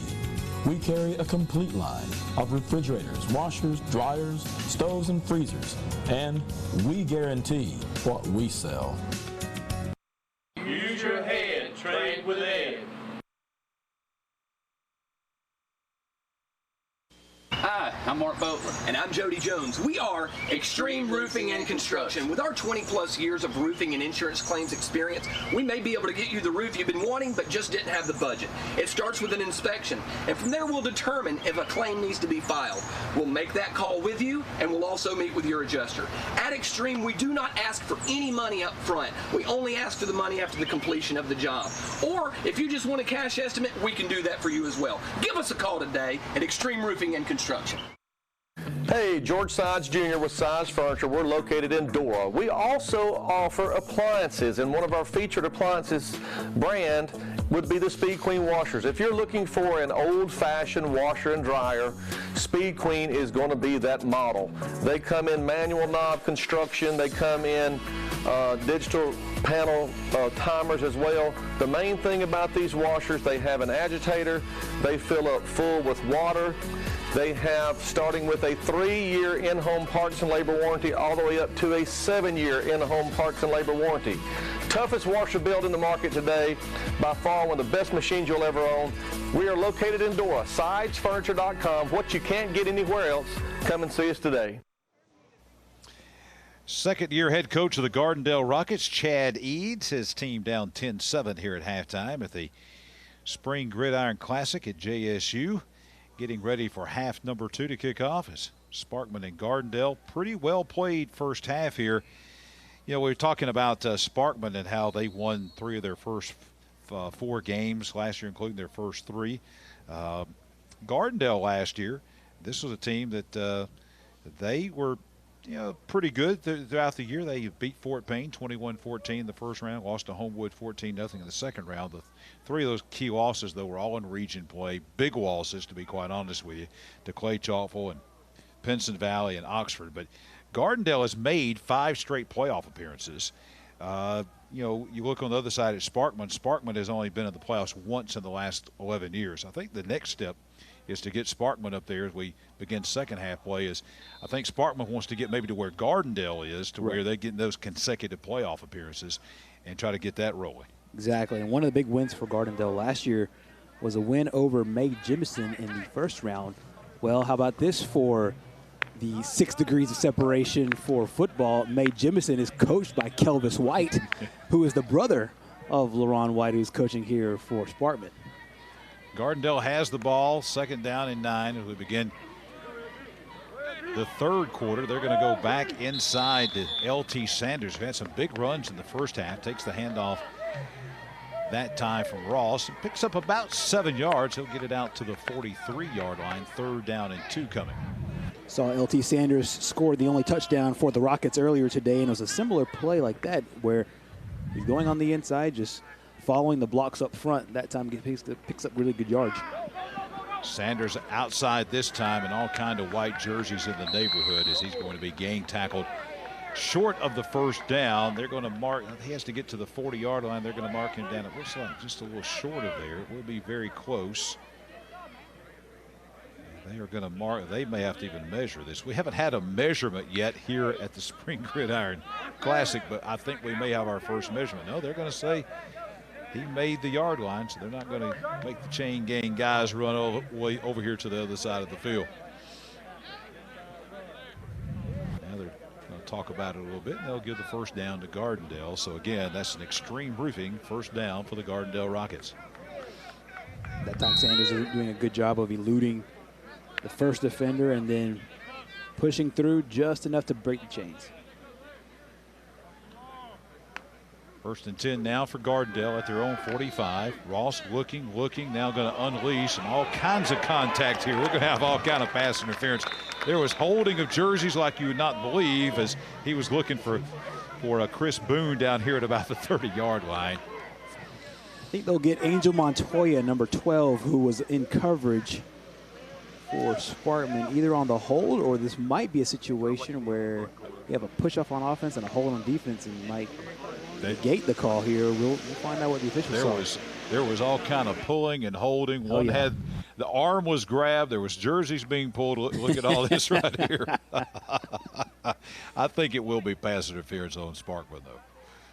And that is the call. That'll be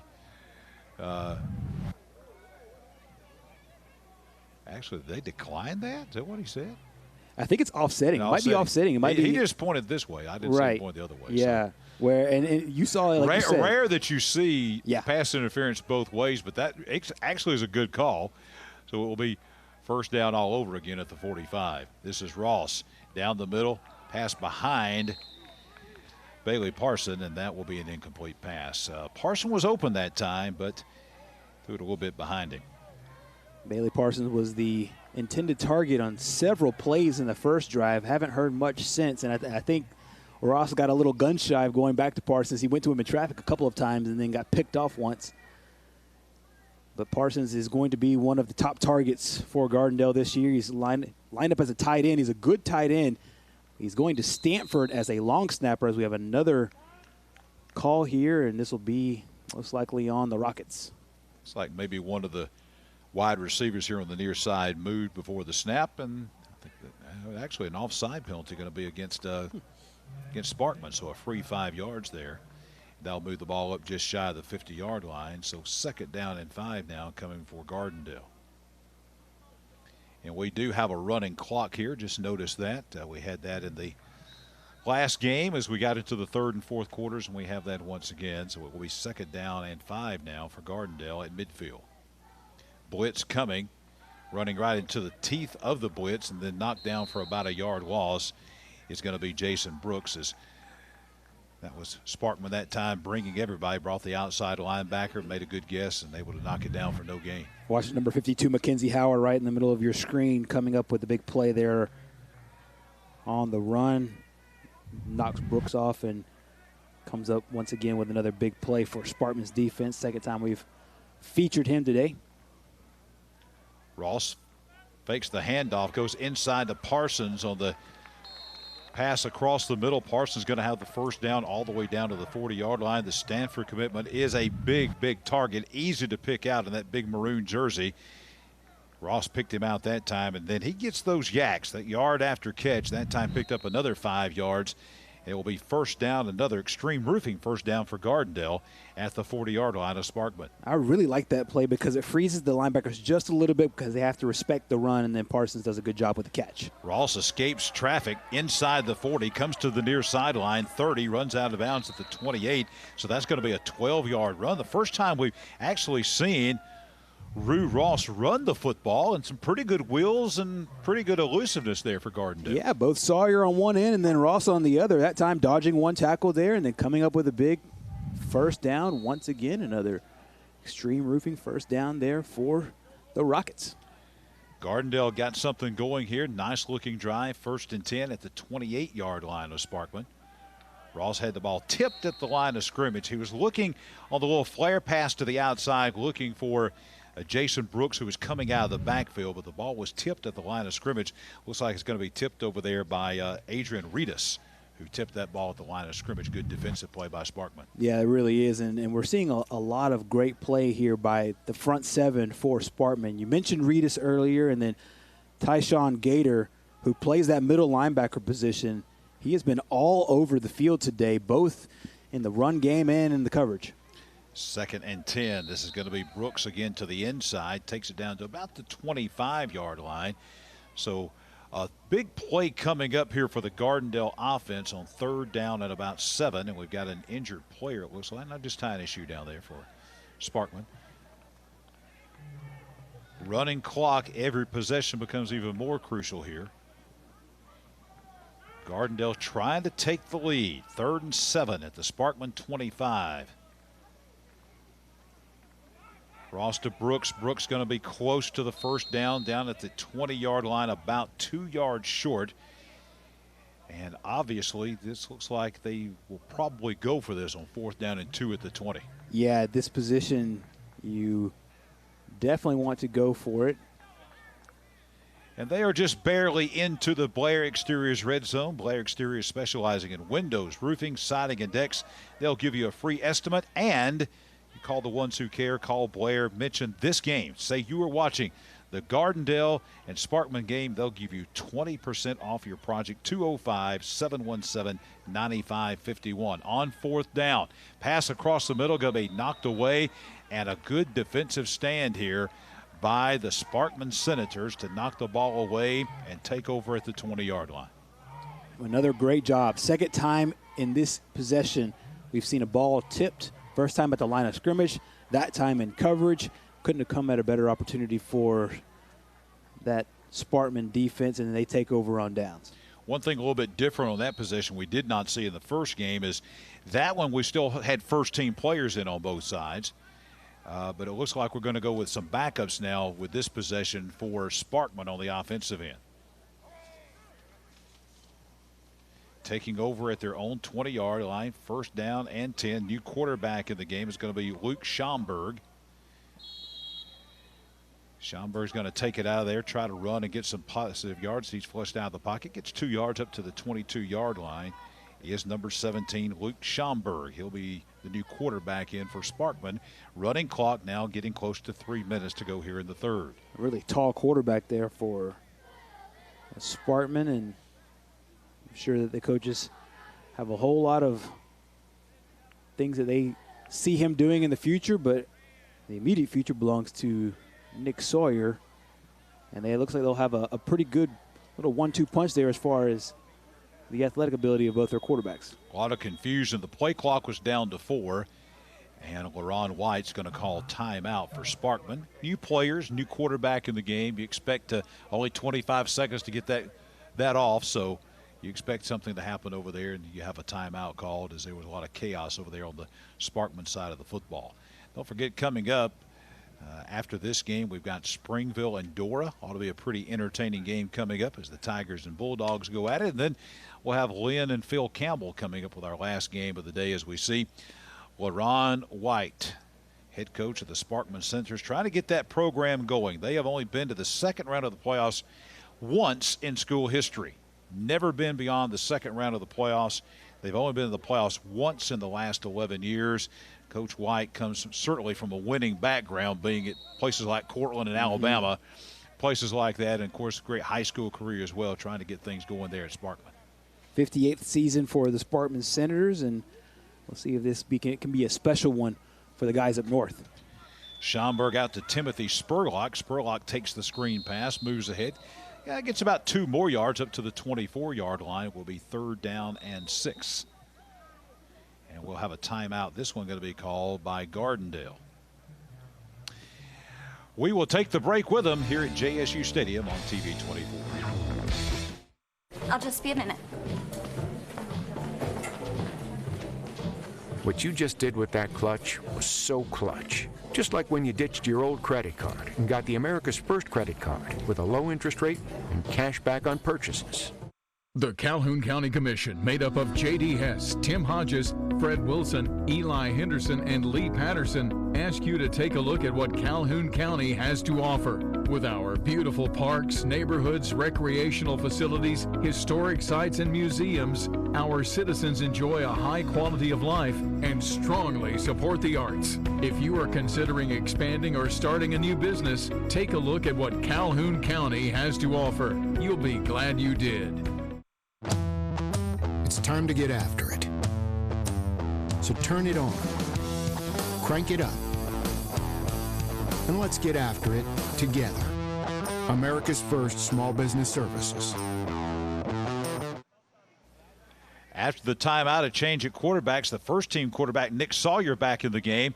And he's going to run the quarterback draw, and he's going to have a lot of green space in front of him.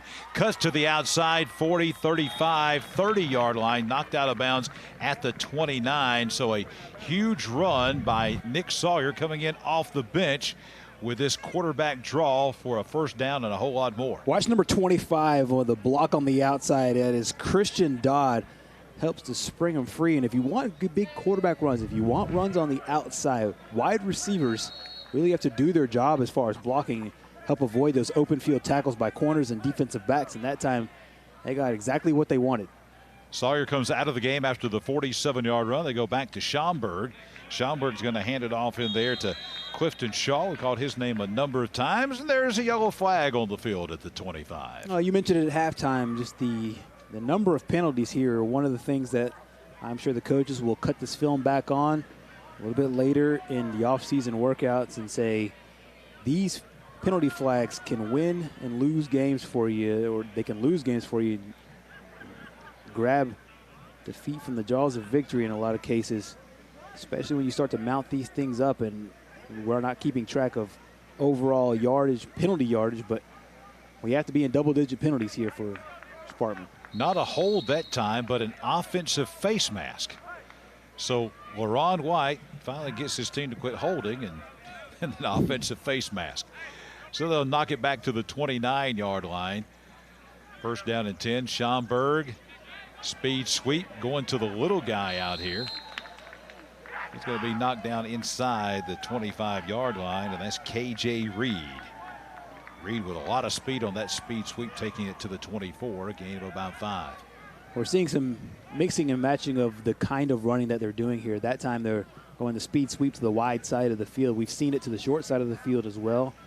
And then trying to generate some of the passing game off of that same outside motion there. So the offensive staff for Sparkman really trying to do a bunch of different things using the run game to help generate it. And there's another false start penalty. So again, Sparkman just shooting themselves in the foot there. They had a couple of good runs, but then negated by 5-yard penalties, an offensive face mask, and now a false start. So they're right back kind of where they started at the 29-yard line, and the clock is running. They'll have to hurry to get this one off before the end of the third quarter with the running clock.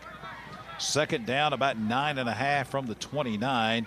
Schomburg again, the end around. They're going this time to Spurlock. Spurlock going to be hammered inside the 30 after a gain of about 1, and that's going to be the end of the third quarter with Sparkman leading Gardendale 10-7. Fourth quarter coming up here at JSU Stadium.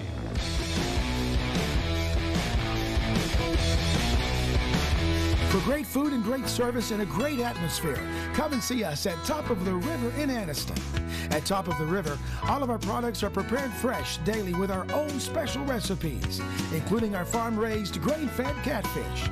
Large groups and private groups from 50 to 250 are welcome, and reservations are accepted 7 days a week. And ask about our full on-site catering. Family owned and operated since 1982 and always kid-friendly. Top of the River in Anniston.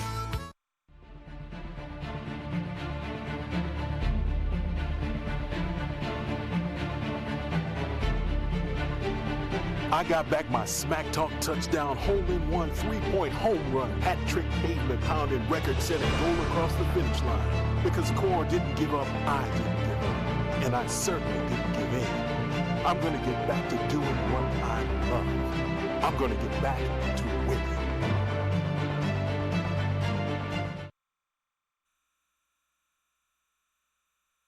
Hey, it's Nicholas Dover at Dover's Mattress Closeout Center, and I just want to tell you the difference between us and any other mattress store. We are a closeout center. We take name brand mattresses and we discount them 50 to 75% off retail. We have locations in Birmingham, Fultondale, Coleman, Guntersville, and Jasper. Go to doversmattress.com and find out so much more. You can also check out our financing. We have credit check and no credit needed. Apply online.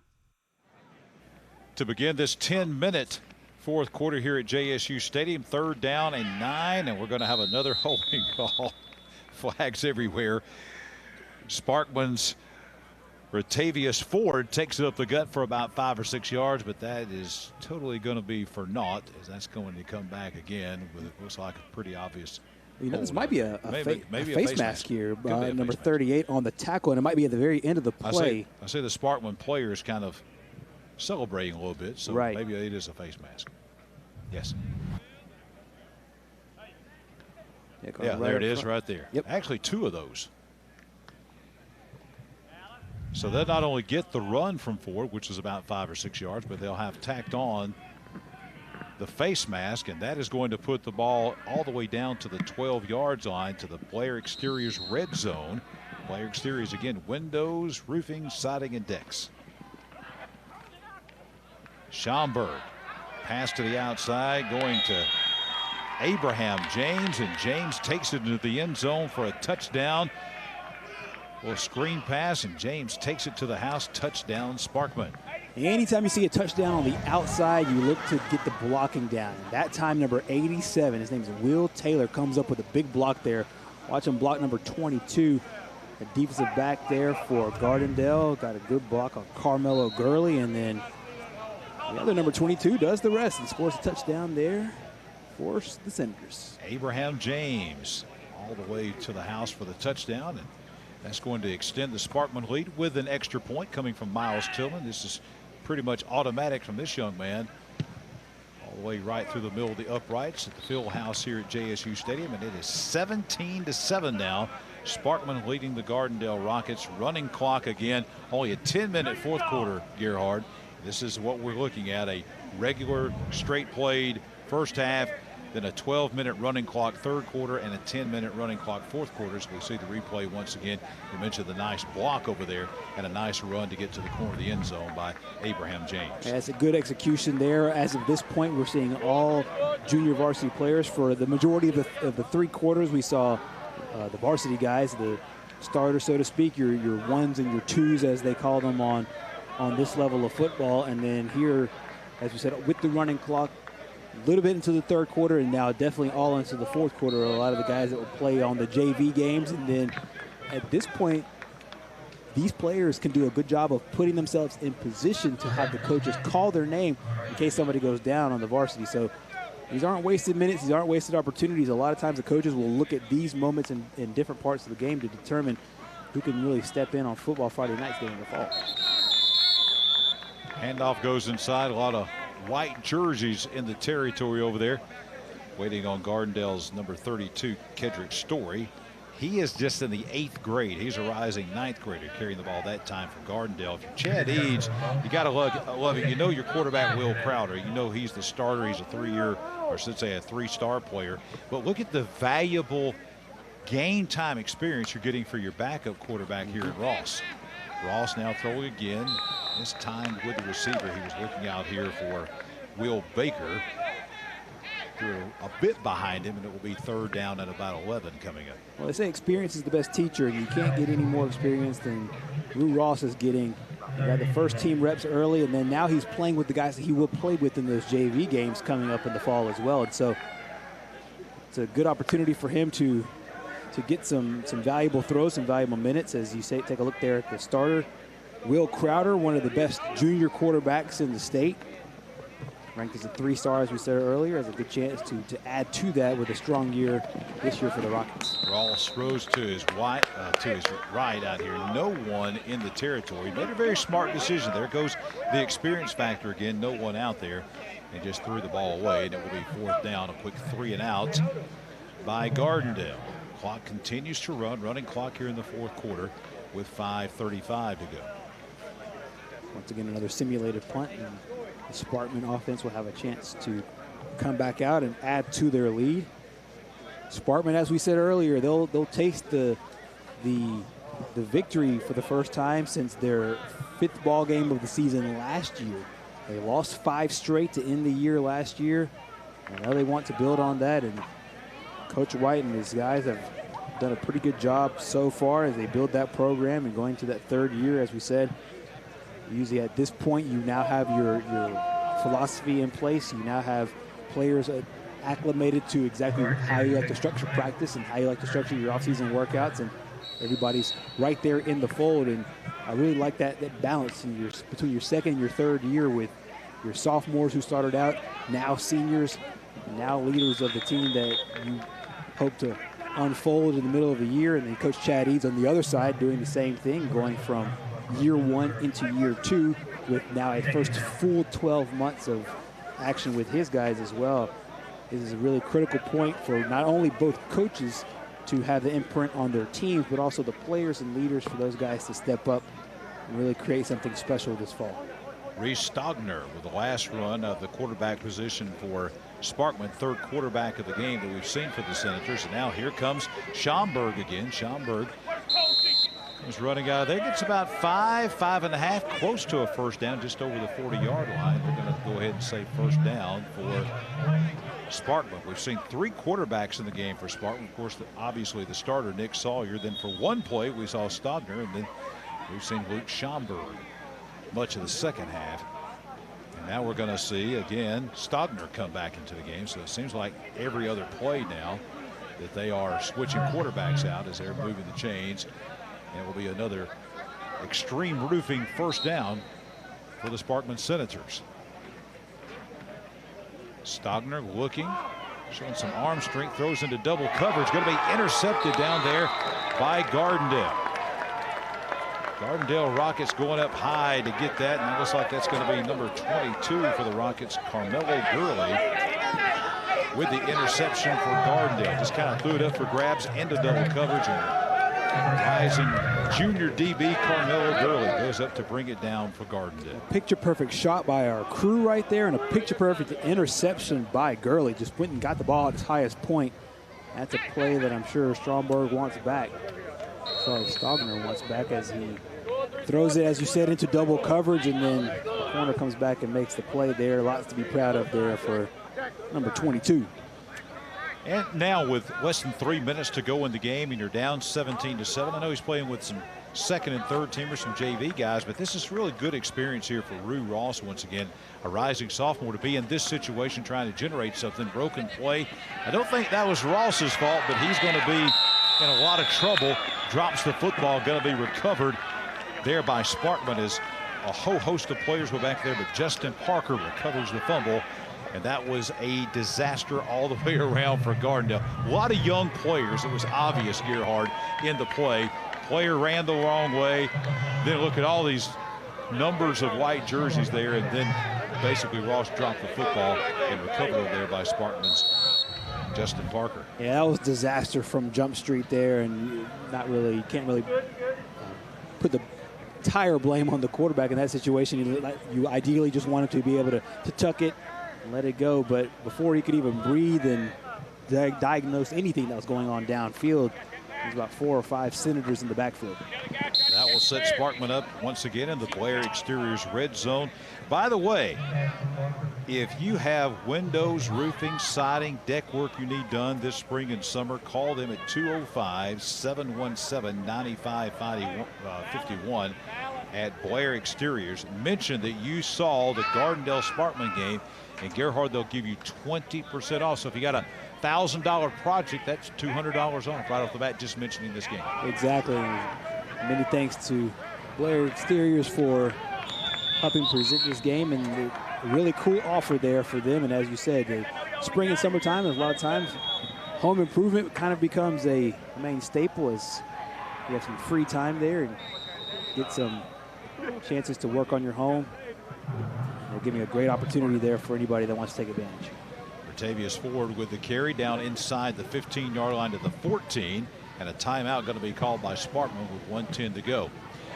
LSU Tigers have arrived.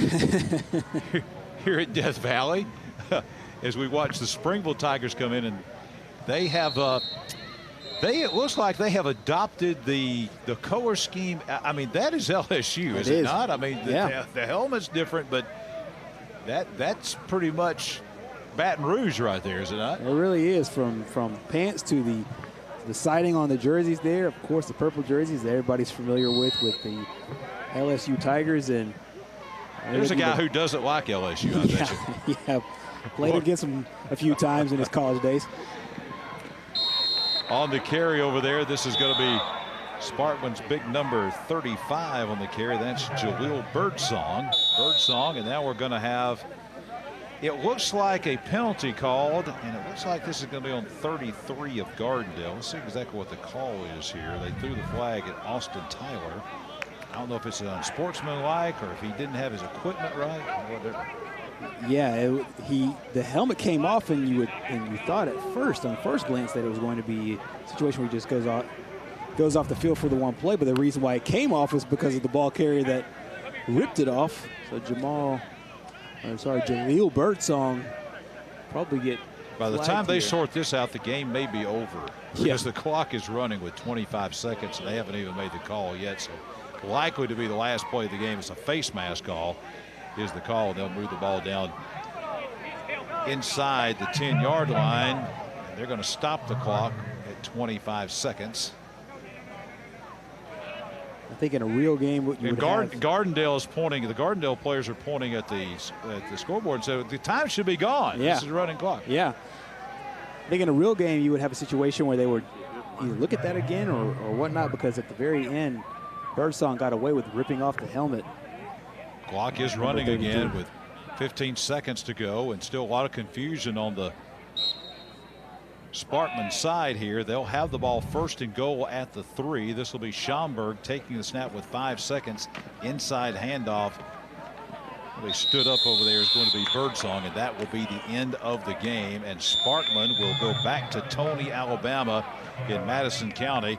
LaRon White and his Senators with a 17-7 win. And that will be a great thing to go into summer. You're trying to establish some momentum with your program. You haven't won since last October. And to take a victory into the summertime, that, Gerhard, will be really good for the Sparkman Senators. Gardendale will get their first-team quarterback back, and they'll be okay as both head into some really tough region play this fall. Yeah, we highlighted that at the very top of the telecast. And one of the things for both of these teams looking to make that next step, you mentioned on Gardendale's side, it will be defense that gave up 40-plus points in 3 different games and 3 different losses, made it to the second round of the playoffs. Sparkman looking to do what Gardendale did last year, as you said earlier, getting to the playoffs, maybe getting that first win as well. So close in a lot of big games for Sparkman.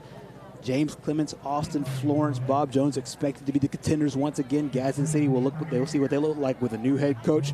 Huntsville and Grissom, the other teams in the region there for Sparkman. So this is a really good, strong starting point, I think, for both teams. And I think that both Coach Eads and Coach White have a lot to talk about and lots of respect for each other and for the teams they'll put on the field this fall.